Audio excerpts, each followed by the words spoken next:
Magandang araw mga classmates. Ikaw ba ay madalas magplano sa negosyo ngunit hindi ito nangyayari ayon sa plano? Madalas ba kayo mag-usap-usap ng mga kasama mo sa gusto niyong marating bago matapos ang kasalukuyang taon, ngunit hindi niyo na-achieve ito base sa pinag-uusapan niyo? Alam niyo mga classmates, karaniwang nangyayari ito sa isang negosyo kapag walang konkretong plano. Lalo na kung bagito pa lang sa pagnenegosyo ang may-ari. Pero sa totoo lang, madali lang naman magplano at gawin ito. Kaya lang, mas madali na hindi gawin lalo na kung hindi focus ang may-ari at ang gusto lang ay makipagkwentuhan sa mga kasama niya sa loob ng opisina. Kaya ngayon mga classmates, babaguhin natin ito at pag-uusapan natin kung paano ba ang tamang pagsiset ng goal sa ating negosyo. May 5 puntos tayong tatalakayin ngayon mga classmates at ang una na nga dito ay isipin mo ang gusto mong marating within a specific target. Napakahalaga nito mga classmates. Yung may imagine mo ang future o mabuo mo sa isip mo ang eksaktong gusto mong mangyari. Kung hindi mo kasi maiisip ang eksaktong gusto mong mangyari, mahihirapan kang ma-achieve ito. Halimbawa mga classmates, meron kang produkto at gusto mong makabenta sa 250 clients ngayong taon na to bilang pasimula sa iyong negosyo. Maaaring isipin mo na konti lang ang 250. Well, tama ka pero kung sasabihin mo konti yan, ibig sabihin dapat ay kayang-kaya mo yan mabenta nang walang dahilan. At ito ang magpapatunay na pwede mabenta yan in reality. Kaysa maglalagay ka ng 1,000 clients pero isipin mo pa lang ay parang ang hirap ng gawin. Ang ikalawa naman classmate ay susulat mo ito sa papel o sa whiteboard nyo sa opisina nyo. Ano ba ang isusulat mo? Siyempre ang plano nyong gawin every week. Kukuha ka ng kalendaryo at i-scanin mo ang buong taon at ililista mo lahat ng holidays at walang pasok. Bibilangin mo ang araw na posible at sure na magbebenta kayo noong araw na yon. Tatanggalin mo na din ang mga birthdays at events na pupuntahan nyo dahil malamang na-absent din kayo nun. Ngayon classmate, kapag nabilang mo na lahat ng walang pasok, sa loob ng 365 days na araw sa isang taon, malalaman mo na din ang productive days mo. Kung hindi ka papasok ng Saturday at Sunday at assuming na may 5 birthdays, 5 holidays, 5 emergency days at 15 rainy days ang idadagdag mo sa walang pasok, ibig sabihin ay 231 days lang sa isang taon ng productive days mo. Napaka-importante ng mga araw na to sa negosyo mo classmate at siguraduhin mo magpa-function kayo ng maayos sa mga araw na yan.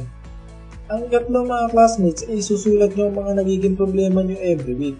Yes mga classmates, kailangan din ito para nang sa ganun ay makikita nyo agad ang mga problema at madali nyo mai-correct kung ano man ito. Importante din ang monthly meetings para nang sa ganun ay ma-assess nyo ang performance nyo ng team mo o ng kumpanya mo. Kung 231 ang productive days mo at 250 ang target mo sa taon na to, ibig sabihin classmate, dapat ay 4 or 5 ang mabentahan mo every week, assuming na 52 weeks sa isang taon. Halos araw-araw na papasok ka, dapat may benta. Kung walang benta, bakit? Kailangan malaman natin kung bakit at kung may problema ba para nang sa ganun ay masolusyonan agad. At ito nga ang pang-apat natin mga classmates, gumawa ng solusyon sa problema.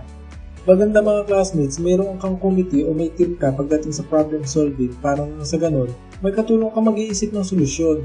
May kasabihan nga tayo na 2 heads are better than 1 at dito sa negosyo natin, mapapakinabangan natin ito. Kung sakali na hindi nyo talaga maiisip ang solusyon sa nakikita nyong problema, isang tabi nyo lang ito mga classmates, baka naman kasi hindi ito problema dahil kapag problema ito, dapat may solusyon. Maaaring maka-encounter din kayo ng mahirap na problema at mahirap i-solve dahil kulang ang resources nyo. Kapag ganito mga classmates, pwede ka mag-adjust sa plano pero ang goal nyo ay the same pa din. At ito nga ang huli o pang-5 mga classmates, adjustments na gagawin mo ng kumpanya mo every month or every quarter. Change is painful but is always for the best. Kaya huwag ka matatakot mag-change ng plano. Pwedeng lalagyan mo ng pasok ng Saturday o mag-a-adapt ka ng 1 o 2 client na target kapag sa tingin mo ay maganda ang performance mo ngayong week na to. O kaya naman ay pwede kang kumausap ng external agents at magbibigay ka din ng magandang komisyon kung sakali na makakabenta sila. Basta ito ay pasok sa operational expenses mo o ang tinatawag nating OPEX. Ang importante sa ganitong pagpaplano mga classmates ay ang monitoring mo o kung paano ang gagawin mong adjustments bilang entrepreneur para maabot mo ang goal mo. Maaaring may iba kayong pamamaraan na ginagawa sa pagpaplano mga classmates at ito ang nagiging effective sa inyo. Okay lang yun kahit magkaiba tayo ng opinion.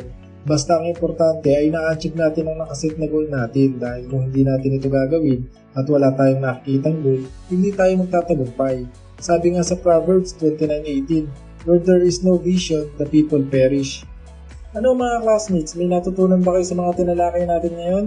Sana ay may napulot kayo at magamit dito sa inyong negosyo o kaya naman ay sa inyong pang-araw-araw na buhay at makatulong sa inyo sa pag-abot nyo sa pangarap nyo. Stay tuned lang kayo dito sa ating channel mga classmates at madami pa tayong pag-aaralan ng tungkol sa negosyo.